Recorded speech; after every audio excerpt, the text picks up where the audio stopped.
It is Tuesday. It is not Thursday. I am thankful. I'm thankful every day. Just posting more videos. Oh Lord. I guess that'll do. I'm not editing, and I'm not going to keep re-recording these, and I'm not going to be doing any elaborate outlining for these just yet. I'm not in that phase of content creation. This is just an opportunity to consistently talk about what I'm thankful for, which always points right to Jesus, and to hopefully encourage somebody else to be grateful and to look around in their life to find things to be grateful for, and to see how all those things directly are reflected from the heart of Christ, from the heart of Jesus, who is love. Today, I'm tired. It's 8. I'm about to get some sleep. But another reason I'm actually really tired is because I slept pretty good last night. Yes, but so Monday night, last night, I slept good. But I did have something to do very early, which meant I really needed to have my head around it, which was the whole thing. But Sunday night, I didn't sleep that great because that was the night I did the sleep study. I did the sleep study, and okay, let me just step back. I believe I'm healed but what I learned is kind of complicated. And it's not just like the results of the study. It was 2 results. One, which is new, and I'll talk about that too. But the lesson I learned after reading the results were about more than just the results of the sleep study. And also, I did a live earlier today after going for a walk and then doing some jogging intervals, because the physical breakthrough I experienced yesterday and today was unexpected and didn't seem like it had anything to do with the sleep study or sleep apnea. And so it's very interesting how God gives physical breakthroughs in health and things like that, and even if it's not always exactly what you was expecting, but it's still surprising. But the sleep study Sunday night, I still feel very confident about my healing because of the difference I notice in when I wake up. There's a key difference when I wake up every morning now as opposed to some years prior when they first discovered that I had sleep apnea. I would wake up with headaches and all that. It was really bad, actually. Even though the sleep apnea wasn't that bad. But in reflecting on that time and the dreams God has given me and the confidence He's given me, and I had a friend pray for me, and that prayer, I could talk forever about just how moving it is when people just pray for you genuinely because they believe God can and because they care about you. But I went to a lovely service that Sunday and had this sister in Christ pray for me, and went to the sleep study, and I was relaxed. I was comfortable. I had mapped out how I was going to get there. I did well in advance, did all the things I needed to do, which I'm glad I didn't take that earlier one the week prior, because I wouldn't have been able to manage it. So I managed this by the grace of God, got there by the grace of God. I was relaxed by the grace of God. I wasn't too hydrated because I didn't want to have to get up and be peeing and all that. I brought my extra pillow, and they gave me some extra pillows. And the bed wasn't comfortable or anything, but I was pretty much ready for bed. It was 8 something or whatever, and so the tech was hooking me up and things like that. And we were talking, chit-chatting. Not as good a conversation as the sleep study I had in January 2024. We had an amazing conversation. Me and that tech. So talented, into theater, into the arts, and he was an older gentleman. We had an amazing conversation. Just very cultured, talked about the history of Detroit and all these. We went back and forth, education, beautiful conversation. But either way, this guy, it wasn't that great. But it didn't matter because I was sleepy. Now, when I went to bed, I got in that bed and I found a somewhat comfortable position. I felt peace in my body. I wasn't even shaking my leg because at night, well, actually, all the time, I don't even always notice when I do it. I be shaking my leg. Just all the time. And right before I go to sleep, usually I'll shake my leg and stuff. And I was just so tired and ready to go to sleep. My legs wasn't even moving. That position felt comfortable. And I was just meditating on the Lord. And I felt something. Oh, and Holy Spirit helped me to describe this, because this is sort of the beginning of what I'm still learning and unpacking from this sleep study. Long story short, I did not sleep well. I did not sleep well. It was a crappy night. But when I first lay down and I felt peaceful and relaxed and I was smiling and meditating, I felt my mind start to kind of get excited and not necessarily restful. And so even though I'm thinking of the things of the Lord, I actually feel like I heard this voice saying, just relax. But part of me was excited as I was thinking about the goodness of God. And so the room was dark and I had my eyes covered and I was laying on my left side just a bit with my head propped up on the pillows just right. And I knew eventually I would be asleep, but there was also this energy I was feeling that I don't typically feel when I'm that sleepy. When all the lights are off, I haven't been looking at my phone. It was almost like a buzz. And honestly, I should have prayed in that room as soon as I got in that room. Now that I'm looking back. But I prayed on my way there though. So I did fall asleep. But it took a while. It took longer than it usually takes me to fall asleep. Especially, like I said, when everything is shut down and I am tired. And I didn't like that.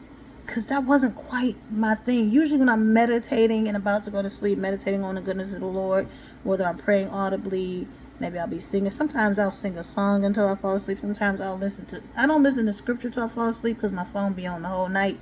And sometimes it'll wake me up. But sometimes I'll listen to an encouraging podcast.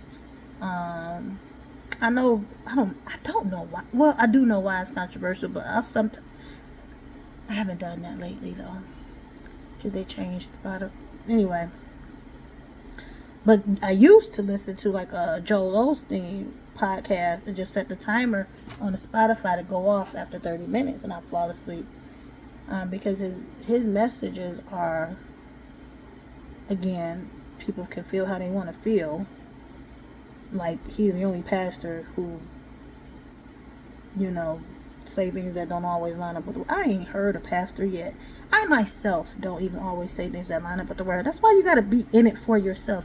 But he delivers messages in a very streamlined, simple, digestible way that my brain just enjoys and internalizes and turns into faith and hope.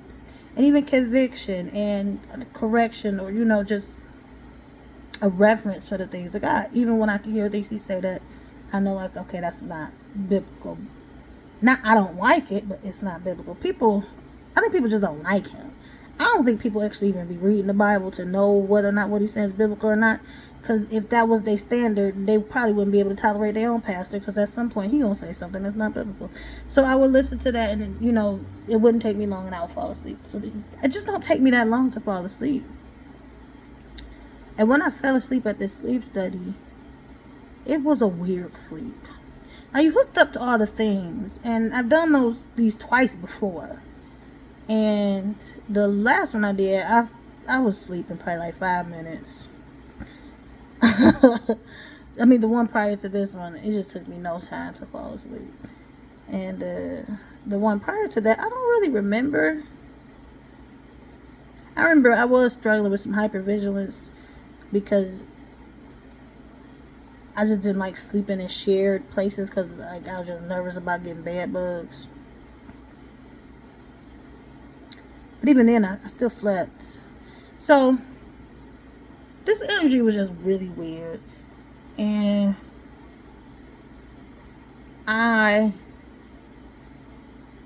though I felt calm and still physically, I didn't really feel at peace inwardly. And I woke up, and it wasn't a normal wake up for me.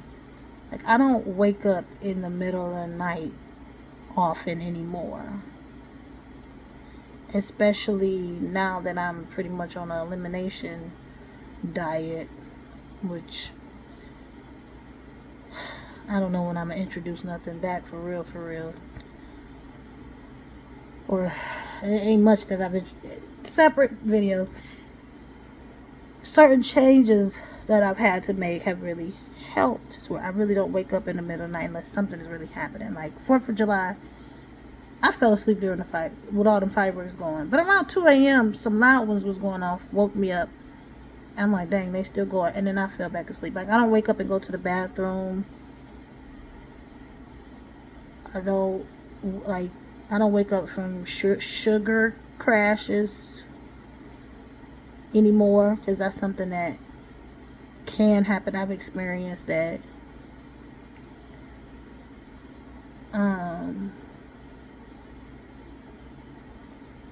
So waking up at like 11:30, I was probably asleep a couple hours. It didn't feel right. Somebody didn't feel right. So I moved and adjusted myself to try to get comfortable. And the stuff that's on you, it just didn't bother me in all these 3 studies. So that wasn't the issue for real. And I'm not really a roller. Like, if I'm comfortably on my left, even if it's just at an angle sort of on my left side, I could just stay that way. I'll move my legs, I may move my arms, but I won't like roll over and reposition myself constantly. So trying to spin around and all that might be difficult with all the wires attached to you, but I just didn't have a real desire to do that anyway. So I adjusted a little bit, move my legs, move my arms, and eventually I fell back to sleep, but it didn't feel like a real sleep. It just didn't. I felt like I felt the energy in this place. I didn't like it. And then around 3, and then a loud beep went off. Woke me up at 3:30 a.m. And I was like, oof.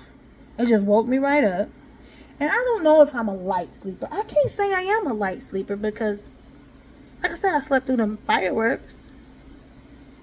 And depending on the phase of my sleep, if I leave the Bible app on, it may wake me up at some point, but not always. I just really don't like to leave it on. If it's too loud, it may wake me up, but it may not. And there's so many variables, and that's kind of the thing. There's so many variables when it comes to sleep. What you ate, what you're thinking about, what you're going through, when you exercised, what you drank, when you last drank, when you last ate. The angles. If I'm on my left, I do sleep better. The science supports that.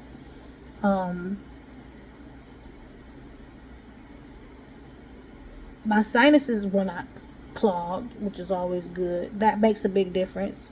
Inflammation, all these different things, your blood sugar levels, so much goes into a good night's sleep.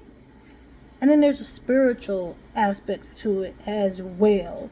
And I feel like I somehow just was a little too vulnerable to some of the anxious energy of the whole experience. Even though I didn't feel per se anxious or worried. So when that beep went off and I just woke up like, woof.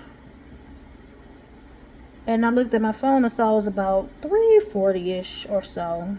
And my heart was pounding because the beep was loud and unexpected. And I'm like, is that a part of the study? What the heck was that? What kind of nonsense is this? So my heart calms down and I'm starting to relax. And I closed my eyes and I realized I'm not going to go back to sleep. I was very irritated at that point. But I closed my eyes. I tried and just I laid there with my eyes closed for maybe about 45 minutes to an hour. And eventually around like 4:45ish, I just wanted to drink some water, but I couldn't reach it because the wires was all in my head and the thing was all over there. And so I just asked the sleep study person if they could grab it, and they did. I'm like, what? I'm probably not gonna go back to sleep. So how is this gonna go? And he was like, he could just end it because they really wanted to only try to get to 5 a.m. And he wasn't gonna get no more data by 5 a.m. because I wasn't going back to sleep for no 20 minutes. And so, I drank my water, I took all that stuff off, I wiped my face, did all the things, whatever. I asked him, like, did something beep at 3:30 a.m.? And he was like, yeah. There was an unexpected power failure, power outage. And when the power came back on, it turned on the CPAP. I wasn't even using the CPAP, but they have a CPAP that they keep in these sleep study rooms. And it turned it on, and it just beeped. And I'm like, okay, I guess. The way I woke up when that beep sounded kind of was set the tone for the quality of sleep I had. And I just felt like I felt myself like on the, I don't feel like I was really asleep for real the whole time. Like, I felt like I was on the edge of sleep, a sleep that wasn't really a quality sleep, especially the type of sleep I've been managing to get lately, even if I don't stay asleep as long as I should or go to sleep as on time like I should. But I'm going to sleep. As soon as I'm done with this, I'm going to do one thing and then go to sleep. I'm going to drink some chamomile tea. Well, maybe not, I don't know. But when I got the results, it had something different than the previous results. It said there are two options. One option says I don't even have sleep apnea, and the other option says I do still. And I'm like, what kind of sense do that make? So there are two different type of criteria that they look at, and my oxygen wasn't really it wasn't bad. It wasn't as bad as it used to be when I had that watch. Maybe the watch wasn't accurate. I don't know. I think the lowest it got was like 88%. And it was worse in REM sleep. I don't know. But without going into the details, the variables and these two different criteria that they use, and how one can say you have it and one can say you don't, and how ultimately I'm still trusting in God. There's so much that even though they know stuff, the rabbit holes in the medical industry can go so deep that you just end up wasting a lot of time and spending a lot of money. Of course, there's some practical things that the medical industry can be relied on for the most part. But one thing that this dang experience has showed me, from the experience at the sleep lab to trying to even read and understand those results, and the quality of sleep I got last night, which was just much better, and the quality of sleep I'm about to get tonight, is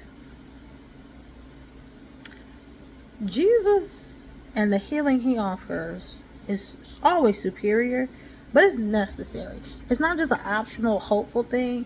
It's critical, because no matter what you go to the doctor for, you have to trust that it's not going to be enough.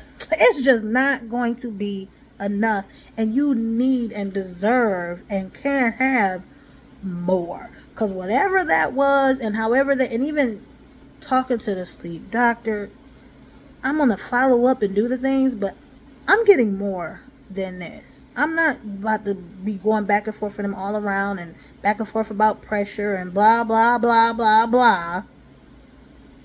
Jesus is more than enough.